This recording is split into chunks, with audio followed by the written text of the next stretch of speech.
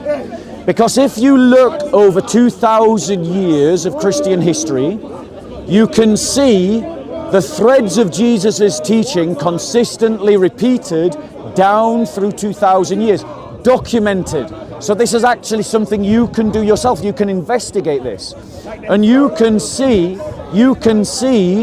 that Christians have maintained the same values that the early church was preaching in the classical period, just 100 years after Jesus. You can investigate what the church fathers taught, which were born around the birth of Jesus in the classical period in the Roman times, and you can look at what Christians are teaching today, and you can see that we're teaching the same things. Now, there are obviously ignorant Christians, there's no doubt about that. There are obviously bad Christians, there's no doubt about that. No, there are. No, show me. You just lied. Show me where Jesus said there's no such thing. Everything you're based on is on a edited document. Sir, I'm sorry. It was written in Aramaic. Sir, into Hebrew. Sorry, sir. Translated then into the King's I was polite enough to answer a number of your questions. Do not let me finish mine. No, 1 second. Sir, I answered a number of your questions very politely. And I asked you, you said Jesus taught that there's no such thing as a bad person. Right, so show me in Jesus' teaching. Let me get my Bible, show me where Jesus taught that. That's the biggest bold-faced lie. Bro, just leave the guy alone. You're not helping right now. God, show me. You just made a statement. Right, I'm going to get it out. Yeah. Show me where Jesus taught that there's no such thing as a bad person. Okay, where should I go? Okay, so that is a beautiful book. It wasn't written by Jesus. It was written by man. That's not answering the question. Yes, it is. You're saying, show me where Jesus said it. You're referring to a book. No. That was edited you by man. Made a factual statement. You said, answer the question. My faith is such that Jesus said there is no such thing as a bad man. Based on what, sir? We're all children of God. Based on what? We're all children of God. Based on what? Based on the fact that if we're all children of God, God can't produce a bad thing. Right. So, just if you want to help me, bro, find the passage where Jesus said that no one is good but God. If you want to help, find that passage. Yeah, can you find that passage? Yep. I'm just finding a reference. I'm just finding the reference.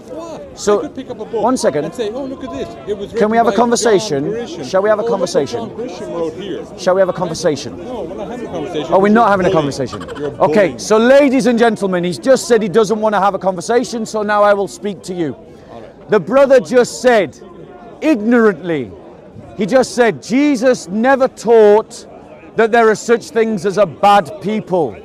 That's what he said. And I asked him to verify his claims by showing some kind of evidence. Okay, find me that passage, please. Mark 10:8. No, Mark 10, verse 18. Listen to Jesus' words. In Mark, we'll read from verse 17. As he was setting out on a journey, a man ran up to him and knelt before him and asked him, "Good teacher, what shall I do to inherit eternal life?" And Jesus said to him, "Why do you call me good? No one is good except God alone." Once I've got it, it's fine. I've got it now, bro. So Jesus literally said that no one is good except God alone, which means that the brother literally contradicts Jesus. And this is the point. If you have an opinion about Jesus Christ, just because you think it doesn't make it a fact. Just because you feel it doesn't make it true. You have to marry up what you think and feel about Jesus to the evidence about Jesus. So if you have an opinion about Jesus Christ, you have to measure that against the evidence about Jesus Christ's life. It is not sufficient for you simply to say, I think, I feel, I believe. Where is your evidence about what you think, what you feel, what you believe about Jesus? Christians base their beliefs, their thoughts about Jesus Christ on the only evidence available. That evidence is found in the New Testament.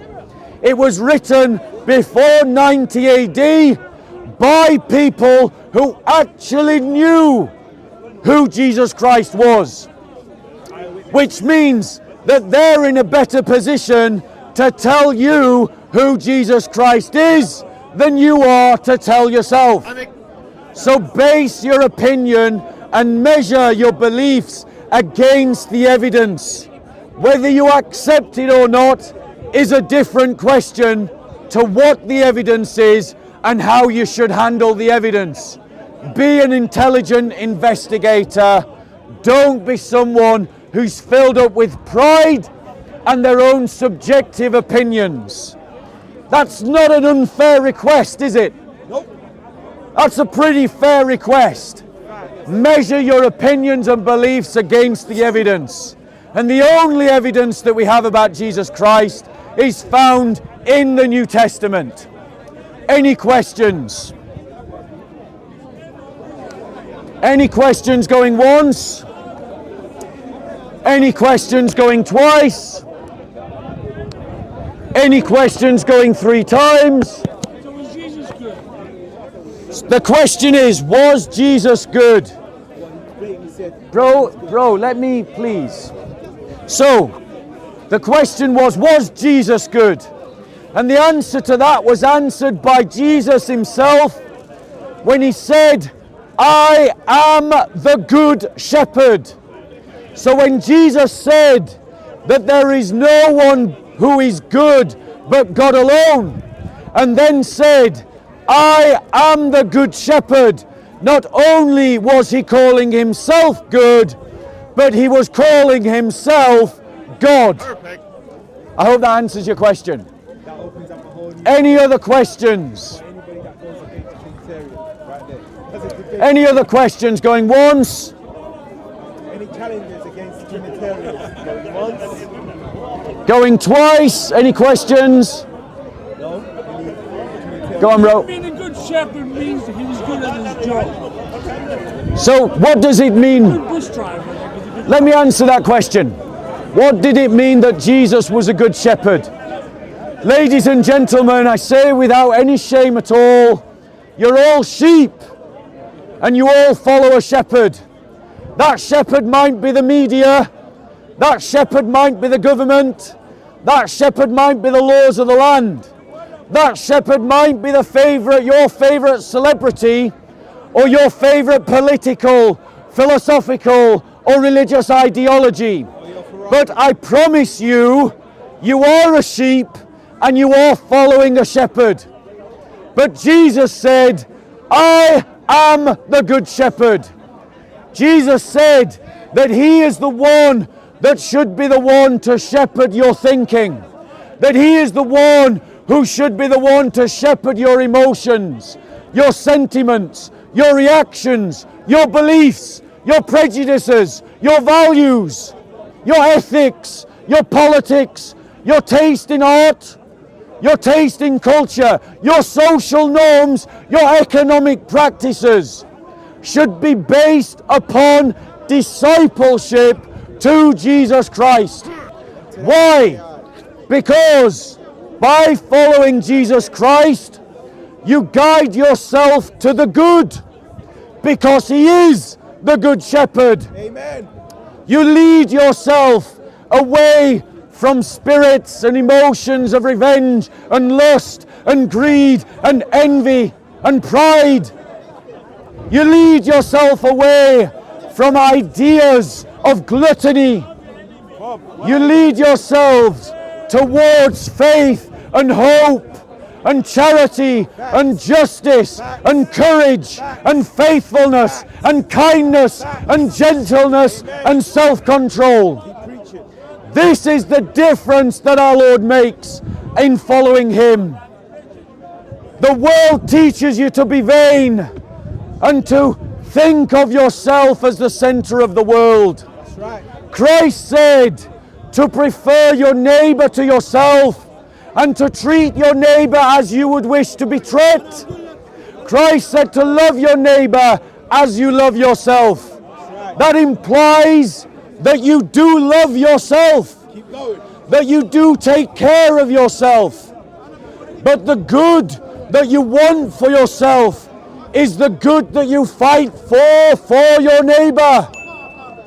The virtue signaling hypocrites of modern progressive society want to teach you that whatever you will, whatever you think, whatever you desire, you should do. That's wrong. And that even if in trampling under the people under your feet, you can pursue it. Don't believe me. Think I am lying. Explain to me cancel culture. Explain to me critical race theory and the villainization of white people just because they're white. Explain to me why we live in a culture that villainizes Christians and derides their faith and turns a blind eye to their persecution across the Islamic world. Why? Because the liberal progressives do not desire truth. What they desire is power. That is what they care about.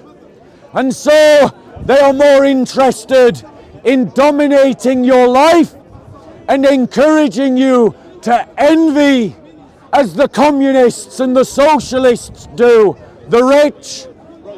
They encourage you to be greedy and prideful, Capitalism. as the capitalists do. They encourage you to be self-centered, as the liberal individualists do. But Jesus Christ calls you to a new community, a new humanity, the church, his body, those disciples who wish to lay down their lives as living sacrifices to him. That is what it means to be a good shepherd. Have no doubt you are a sheep and you are following a shepherd. The question should be, are you following the best shepherd? Many people will say openly, Jesus Christ was a great teacher. Facts. That's a common perception and opinion in the world. Well, I simply say to you, if you believe that, then make him your teacher. Say it again. Include his teachings in your life. Facts. Take seriously his statements about who he is, who you are, who God is, and how you should live. Keep going. Any other questions? You said about power, the government and everybody, they just want power. What do Christians do when we get power? Great. So Jesus once said that he who is greatest in the kingdom of God Must become your servant. is the servant of all. The Christian concept of the use of power is for the good of the whole. Brother, please. It is for the good of the whole. This is why Christians have a concept of the common good. Brothers, can one of you get me a drink of water? So, we have this concept of the common good, and we use power to serve other people, to empower their life, to set their life upon a just cause in a just context. The Bible teaches that even the foreigner should be treated like the native born. That's in the Old Testament.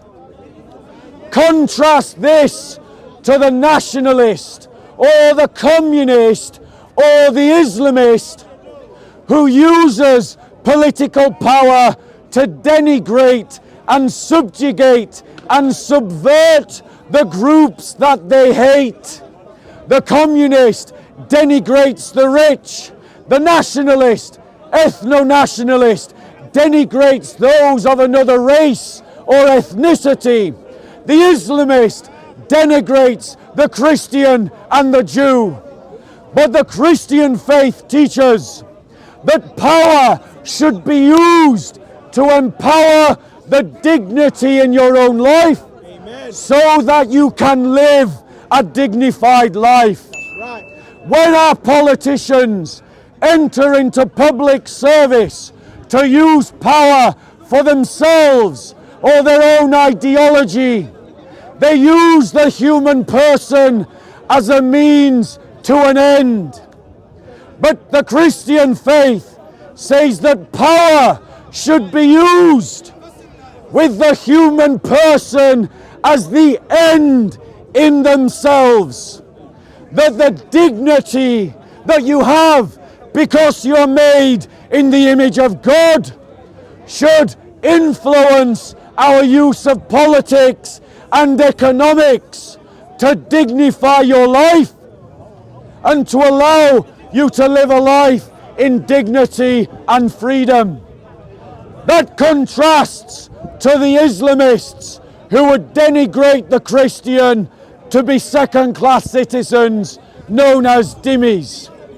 Any other question? How does your concept of Christianity explain the Christian Crusades and the experience that people had under the authority of Rome and the British, the Spanish, and the British and the Spanish Empire with regards to the destruction and genocide perpetrated against masses in South, in the Africas, in the Southern Americas, and anywhere else they found people who were not of Christian faith? Okay, so brother, you've asked a question with many examples in. Okay, so allow me to address them all. So the first thing that we have to recognize, ladies and gentlemen, is I am not inviting you to judge the Christian faith based upon the idea of good Christians or bad Christians. Every generation of Christians should be judged about how close or far away they fell from Jesus' teaching. And it is common parlance in public discourse that when a Christian talks as I am, that other people point to a list of examples of Christians in the past. The slave trade, the Spanish Inquisition, the Crusades, the British Empire.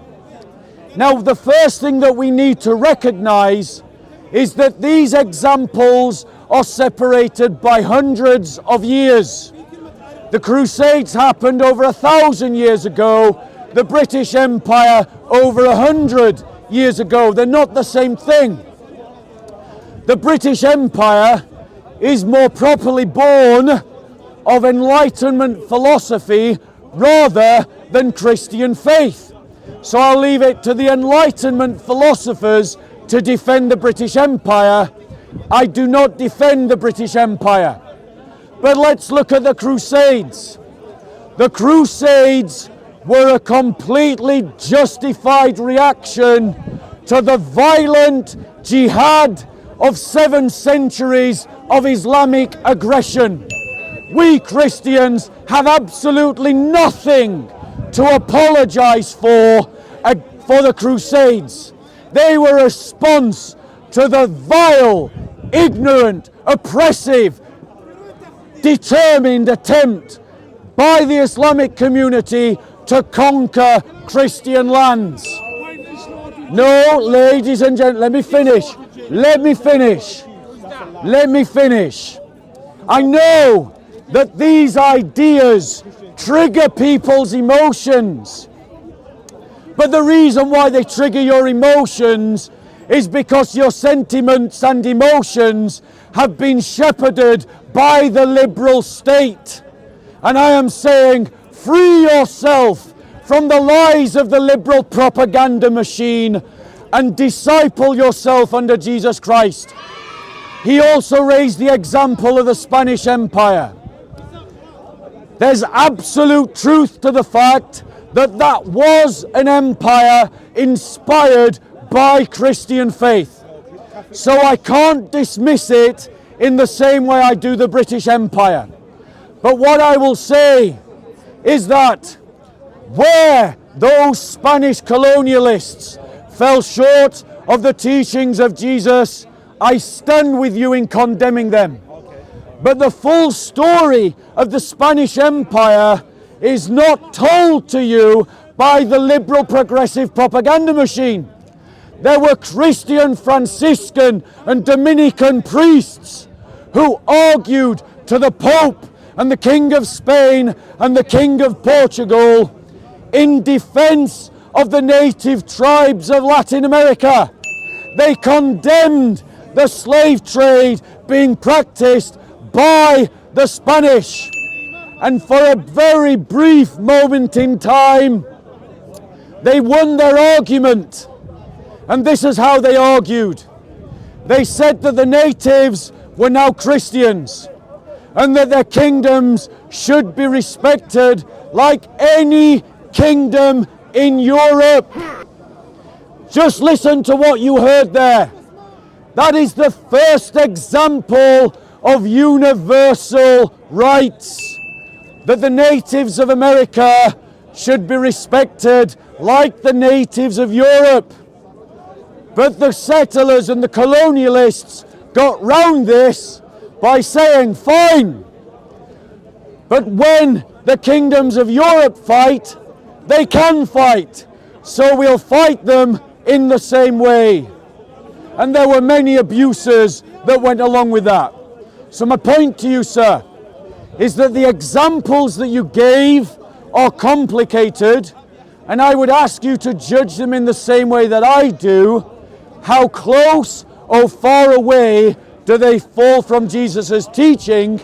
And I'm not inviting you to follow a church, I'm inviting you to follow Jesus. Any other questions?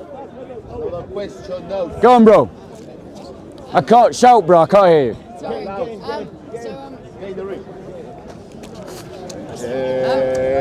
I mean, I appreciate following Jesus' teachings, but does that necessarily, what's written in the Bible is like a moral guide to live your life by? I respect that, definitely. But does that mean you have to believe in all the, well, I mean, I would call it mysticism, honestly, that's in the Bible, or physics-defying miracles. Does that mean you have to believe those actually happened? Okay. Or can you follow Christian teaching without believing in a God? Right. So let's just change the battery for the camera. Action. So in answer to your question, can we believe that Christianity's got a moral guide? That's fine, but can we follow that teaching without believing in the mysticism? Is that fair? I haven't lost your question. So there's 3 points that I'd like to make to that. Firstly, number one, there's no contradiction between the idea of having metaphysical beliefs and a good understanding of science. Because if you believe that there's such a thing as good and bad, well, those are obviously metaphysical beliefs. You can't show me some physical example of good and you can't show me a physical example of bad. That's a metaphysical belief. So you can have a metaphysical belief without discarding science. The second point that I would say is that the moral teachings of Christianity don't make sense without the belief in God. Because if we say that there is a God and God has called us to live a certain way, that underpins the idea that that way is the way that we should live. If we remove that authority, then all we've got is, well, you've got your good way to live and I've got my good way to live, and your good way disagrees with my good way, your good way contradicts my way, so who's going to win? Should we live like you do or should we live like we do? And that boils down to who's got the bigger gun, okay? Now, if you have a higher authority than me and you, then we can both appeal to that authority, okay? The final point I would make is that the question is, what is truth? You see, if there really is a God and God has really spoken, then it's incumbent upon us to really follow what he says. So I don't think that you can have the moral teaching without the beliefs that come with it, because it's the beliefs that make the moral teaching make sense. Does that answer your question? Yeah, you haven't really convinced me, but you know, I understand where you're coming from. Yeah. Bro, before you go, have you got a Bible? I've got the New Testament at home, so I haven't got the Old One. I would encourage you to read it, and if you've got any questions, come back another week and come and talk to me. It was nice to speak to you. Okay, take care. All right. And on that, guys, I'm done. I'm going to go and get a tea break. God bless.